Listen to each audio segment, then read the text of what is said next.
All right, breaking news. Just a couple of hours ago, our Shams Charania broke that the New York Knicks are expected to bring in two-time NBA Coach of the Year Mike Brown as their next head coach. He replaces Tom Thibodeau, who led New York to the conference finals for the first time in 25 years. Welcome in here to Los Angeles here on NBA Today. I'm George Sedano in for Malika Andrews, alongside the host of the Hoop Collective podcast, Brian Windhorst, our NBA front office insider, Bobby Marks, our NBA senior reporter, Ramona Shelburne, and the Hall of Famer of Anscape, Mark Spears. I'm George Sedano. All right, so let's talk about this. Brian, I'll start with you. Knicks hire Mike Brown. Your thoughts?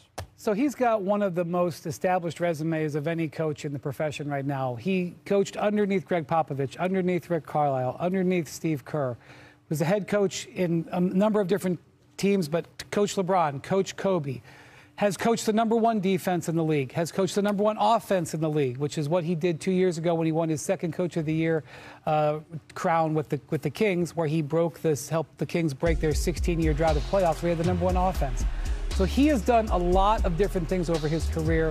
He brings a wealth of experience. He's evolved a lot over the last 20 years. He got hired 20 years ago this month, I guess last month now, 20 years ago in June, to be his head coach for the first time.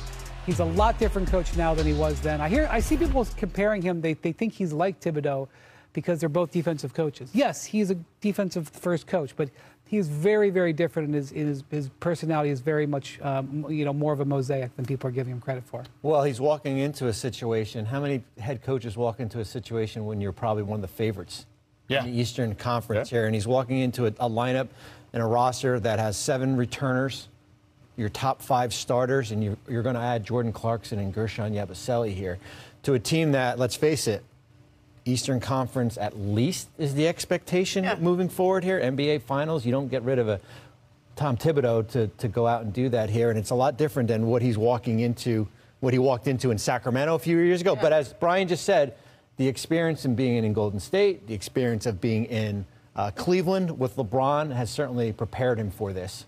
You know, we've all met Mike Brown at different stops along the way. You caught him early in Cleveland. I caught him mid-career at L.A. And then when I saw him in Golden State, he really seemed like a changed guy. Like he took over for Steve Kerr for a lot of those games. Remember, Steve had his back injury, and he had to coach games in the finals for Steve Kerr. And Mike and Steve had this sort of symbiotic relationship where, like, Steve he spoke so highly of Mike, I didn't think they would ever let him leave. But then the Sacramento Kings said, we want some of that Golden State Warriors secret sauce. And they were in a different place than the Warriors, though. They weren't ready to win yet. They were building. And I think now he's back to a team where they're kind of ready to win. And all the things that he's learned along his journey have made him the coach he is today. All right, let's bring in the man who broke the story. Senior insider Shams Charania broke that news earlier. Shams, take us real quick through the decision to hire Mike Brown. George, I'm told 2 factors played into the Knicks' decision to land on Mike Brown as the head coach. They felt as a collaborator, someone that's adaptable with all levels of the organization, the front office to the players. They felt on all levels he would collaborate well. And then the other factor is leadership and what he provides in that lens. Leon Rose, the Knicks president, his staff, they did hours of research on which coach will really come in and fit the group around Jalen Brunson. And so Mike Brown, Taylor Jenkins, James Borrego, Micah Nori, those were the finalists for this job. Mike Brown, I'm told, interviewed for a second time on Tuesday with Knicks officials.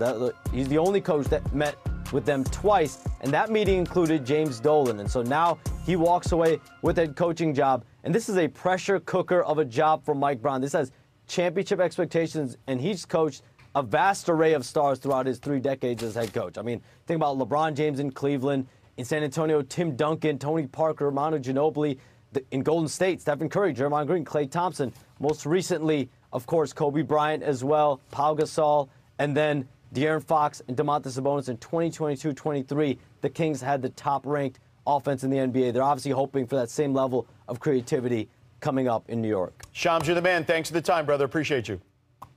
All right, there he is, Shams Charania. Mark, let me ask you about your thoughts on the hire with Mike Brown. You know, I know Mike pretty well, and once he lost his position, you know, he's certainly in a financial position to just chill and do nothing. Could have chilled for a couple years. I could tell he never rested. He was studying all the openings, what could be best for him, how he could fit in. And he has spent time and time and time studying these teams. And I know when he came to New York, he was ready. He had studied their offense for months already. He had studied what they do on defensively, studied what he could do to try to make them better. He's a military guy. Brian knows this. Like, he's going to come ready for everything. And I think I asked him when he first talked to him, I was like, man, there's a lot of pressure that comes with this job. This is a different kind of job. He said, I love it. I want this. And so I think the Knicks, they're getting somebody where all the laughing is stopping. They got a quality head coach who's been through all the battles and is going to walk in and command respect. And I think, to Ramona's point, too, Mike is also, since his Golden State days, has learned to kind of loosen up as a coach and relate with the players a lot better. You talk about pressure. He had the hardest job in sports, following Phil Jackson. Yeah. Coaching LeBron James. I mean, like, this man, you think That's the New York pressure cooker is tough? He's had those jobs already. I thought the hardest coaching job was the Sacramento Kings. I mean, that one certainly has instability, I would say that. In terms of, like, he fell to that. I know where you're going. Day-to-day following, I mean, following Phil Jackson's a pretty tough one. But real quick, he did certainly accomplish something in Sacramento. They hadn't made the playoffs in 16 years. There's a lot of fans there were crooks. I'm going to be interested to see what they do with the assistant coaching staff. I think, obviously, I think Rick Brunson's obviously going to be on the coaching staff like he was. But how many of the assistants from last year's staff remain? I think quite one's a few. at Florida State now, so. Yeah. But I think he could be chilling right now, man. And that shows me something about how competitive he is as a coach, as a person. He could be in French Riviera right now. He wanted to coach. Right. And they're going to get a little bit of discount because the Kings are going to offset some of it. Yeah. Right.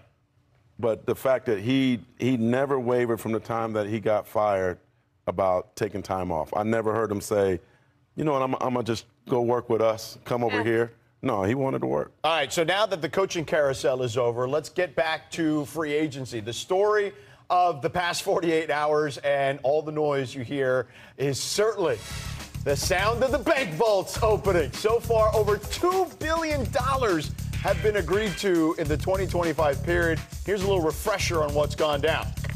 There have been over 50 agreements this offseason, headlined by Denver trading Michael Porter Jr. to the Nets in exchange for Cam Johnson. MPJ obviously won a championship with Denver back in 2023. One of the biggest winners in free agency were the Atlanta Hawks, who got one of the most highly coveted guards in Nickeil Alexander-Walker on a 4-year, $62 million deal. To the Western Conference, the Clippers. They bolstered their front court. They added 2021 NBA champion Brook Lopez, who agreed to a 2-year, $18 million deal. And now he's also closer to Disneyland. We know he's a big Disney fan for sure. Which left the void, by the way, of Milwaukee at center. Insert now 10-year vet Miles Turner, who agreed to a 4-year, $107 million deal with the Bucks. Turner leaves the reigning Eastern Conference champs in one of the biggest shockers of the offseason. But to make all of this happen, the Bucks had to free up some money, which resulted in waiving Damian Lillard in stretching and his remaining $113 million deal. All right, that's already what's happened, but some big names still available. So, we got to go coast to coast now. First up, Russell Westbrook. He's coming off a productive season with the Nuggets where he averaged over 13 points and 6 assists per game. Mark, what's the best landing spot for Russ? Well, one thing I know he wants to do is be closer to home. The Kings are certainly interested in him. Sacramento, I think that might be a good spot for him. All right, moving on. Chris Paul coming off a season where he became the first player in NBA history to play all 82 games in the 20th season or later. So, Ramona, what's the best spot for CP3?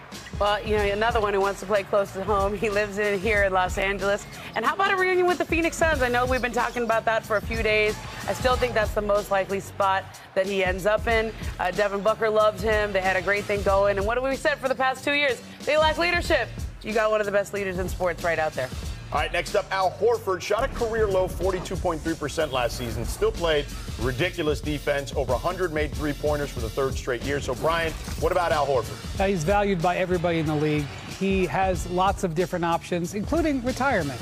But if he decides to indeed continue his career, the Golden State Warriors have been very aggressive in trying to bring him in. He would fit well anywhere. Perfect. But obviously, the Lakers are badly in need of a center, so they have been involved with that too. So I would expect there's a decent chance if he continues his career, it's out here on the West Coast with either Golden State or LA. So we'll keep an eye on where Al Horford will be. And lastly, Josh Giddey, post-All-Star break. Giddey was incredible, averaging nearly a triple-double while shooting 50% from the field, 46 from three. So, Bobby, what's a good fit for Josh Giddey? Oh, the power of restricted free agency. The only fit is Chicago for Josh Giddey here. Certainly when you look at the market has dried up. There is no teams out there with cap space. Certainly when you look at what the Bulls can offer, it's going to have to be on a compromise as far as where he's going to be. He could sign that one-year qualifying offer and then become a free agent again next offseason. But for right now, it's Chicago just because of the lack of cap space. Free agency is only a couple of days in, but there are some pretty solid players still available. DeAndre Ayton, Damian Lillard, obviously, as we mentioned, will be available once they clear waivers, and a good group of restricted free waiving Dame Lillard and reaching a 4-year, $107 million deal with former Pacer big man Miles Turner. It's been a bit over 24 hours since Shams broke the news in Milwaukee. With a day to digest now, let's ask you guys what you think. Brian, what'd you make of the deal? Well, I thought it was very creative, full points for creativity and audacity. If you're scoring in gymnastics. ESPN Bet, they put out the odds after it, and the Bucks have the 8th best odds. Wow. To win the East. Oof. Oh. So my concern, if I'm a Bucks fan, I really appreciate ownership doing this. Let me just say, as a Cleveland Browns fan, it was kind of risky for Deshaun Watson to be traded for 3 first-round picks and then be given the largest guaranteed contract in the history of the sport. Jimmy Haslam is the same owner. He owns the Bucks, one of the co-owners of the Bucks, and to do the biggest buyout in the history of the sport. Yeah. I mean, it's audacious. My concern for their forthcoming pitch to Giannis to want to be there long-term is that it didn't move the needle enough. And that's nothing against Miles Turner, who is an excellent player in his prime. It's the rest of the roster. It's just to do what they did, which was their last card to play and an extremely penal card to, maybe move the ball along the football analogy just a few yards down the field. Yeah, I'm a little bit, squeamish about that. Well, I would say this. We look at rosters when you're in the front office in a 3-year window, especially under this collective bargaining agreement. You have to strategize not just for now, but for the future. When you're looking at it in a situation for Milwaukee, it's day to day. Yeah. That's how you have to do it. I mean, especially when you have a generational player like Giannis on your roster. Some people called it reckless. Some people called it desperation. I would have done it. Yeah. I would have done it. And you know what I would have said? Someone else can clean up my mess 3 years from now. Yeah. When I'm not here because Giannis just left. Yeah. That's what I would have said. And it's a huge number. It's $23 million that will never leave. It's not, we can't trade that player. Yeah. It's $23 million. Now, for the rest of the roster, that's going to be, we'll see what happens here, but you had to go out and do that. 5 years, $22.5 million, because they, as Brian said, there was no other rabbit in the hat to pull out. There was no other card to play. There was no draft picks that you were going to trade there. Well, Ramona, I'll tee you up then. Have they done enough in regards to ultimately keeping Giannis in Milwaukee? I mean, he's the only one who's going to know that, and my sense is just from conversations around, I don't think anything will be decided on his end until August, September, because big deals or anything like that, whether he goes or stays, that kind of decision doesn't come till later in the summer. But for me, we have teams in the NBA right now, and they all have a choice. There's a new CBA. Do you want to be disciplined or do you want to be aggressive? Because we all sat up here last year. We were talking, the Philadelphia 76ers won the offseason. Right. What are the Clippers doing, letting Paul George go for nothing? Remember that? Mm-hmm. I think I tried to defend the Clippers a little, saying, look, it's a new CBA. The second apron is like winter is coming. They understood how serious it was. And guess what? The Clippers look pretty smart right now. They look pretty smart right now for being disciplined. But also, I know where Bobby is, too. When you have a generational superstar, how do you sleep at night? If he leaves and you didn't do everything and you didn't play every card that you can play to try to keep that guy, even if it's not the best hand. They don't have the best hand. This is like, if you're a poker player, this is like Jack 10 offsuit. Yeah. Okay? But sometimes you hit a flop. Maybe they'll hit a flop. Maybe the price for Giannis would be too high and no one will want to do it. Maybe they can keep him through the trade deadline and they can go on a run. That's what you got to do.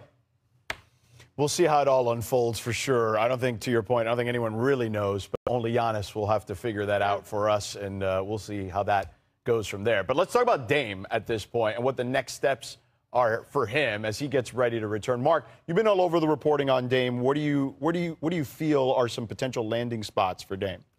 Well, I don't have a bam or a boom, but I got a list. Okay, right. There we go. There you go. Let's go with a wild card. You want to throw a wild card? Sure, let's start with the wild card. I got a top 5. Okay. My wild card is the Blazers. Whoa! The Blazers, yes. Whoa! Dame has quietly gotten better graces with them. Okay. That's a move that's like probably your last resort. I just want to be home. I want to be close to my kids. I just want to rehab. It's easy. Training there right now? It's a wild card. It's not top 5. Top 5. Number 5. Celtics. The Boston Celtics. You know, there's another guy right there you just saw that Dame could rehab with. Yeah. In terms of the Achilles, they're good friends.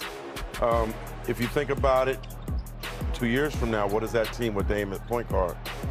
They're a championship caliber team again. All right, number 4, your Los Angeles Lakers. Woo! I know Ramona's excited about that. How does it work? I don't know. Not a lot of defense out there on the guard spots is what I would say. Ron was recruiting him to the Lakers 4 or 5 years ago. Yeah. Brian brought him into his house. Remember that? Yeah. All right, now number 3, this might be the sexiest one. Your Houston Rockets, obviously they got Fred VanVleet. What an addition Dame could be for a team that is probably had the greatest offseason. Add him, we'll see. Number 2, his hometown, the team he grew up with, in Washington Oracle Arena, his Golden State Warriors. It's been a dream of Aaron Goodwin, his agent, and for Dame to possibly wear that Golden State jersey one day. Keep an eye on the hometown team and think of him and Steph shooting together. Wow. Number 1, the Minnesota Timberwolves. Whoa! Number 1. Okay. I just got Minnesota goosebumps. Timberwolves would Number be an 1. amazing pick. Woo! All due respect to Michael Conley. If they brought him in, running point next to Ant, imagine the shooting in that backcourt. Imagine the boost that Minnesota would get. Imagine Mike coming in behind him. Brian, you're looking at me. I see him. He's tapping his fingers. You're That's looking something at me, I hadn't Brian. considered. Wow. That's a good one. But he That's something I and haven't Ant-Man got a considered. relationship. Him to Minnesota, they were in the West Finals. Yeah. That could be big. I mean, you all heard our reaction on television. We all went, whoa, when you dropped the number 1. Because, again, I don't think any of us saw that coming. Well, remember, we got to let Dame rehab. And this is my picks. I'm not saying this is what Dame. Yeah, something tells me that I think you're fairly well you're not unsure. Yeah. I think Minnesota makes a ton of sense. But you know, really, you have to make sure he's okay.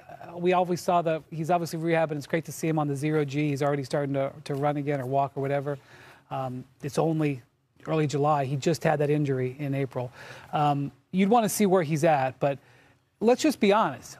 If Dame is able to come back and play and is a late season addition to a team, that's a potential game-changing. Yes. That's something that you could take a team that's in, you know, near the top and put them over the top. So, like, I don't want to put pressure on him. I don't want to make any assumptions. But, man, that is one of the biggest things that's going to be on the horizon during the season. Well, we saw it with the Lakers, right? They were, like, toiling in the play-in. Luka ends up on the team. They were the 3 seed. Well, and I think also he doesn't have to make a decision now. Yeah. I mean, he could sit back and see where the season shakes And out. I'm told they're going to be patient. Aaron told me there's no rush. Like, why not wait till December or January? Aaron Goodwin is agent, just for people that don't know. Yes. Well, I mean, but I would want to see how the season plays out. I would want to see where the team, which team could I help, and let me see where he is in his rehab. Obviously, because coming back at All-Star break, I mean, that sounds optimistic to me. But if that's a possibility, then let's see go where they need you. Go where the team that's best positioned to sign you is. We'll see.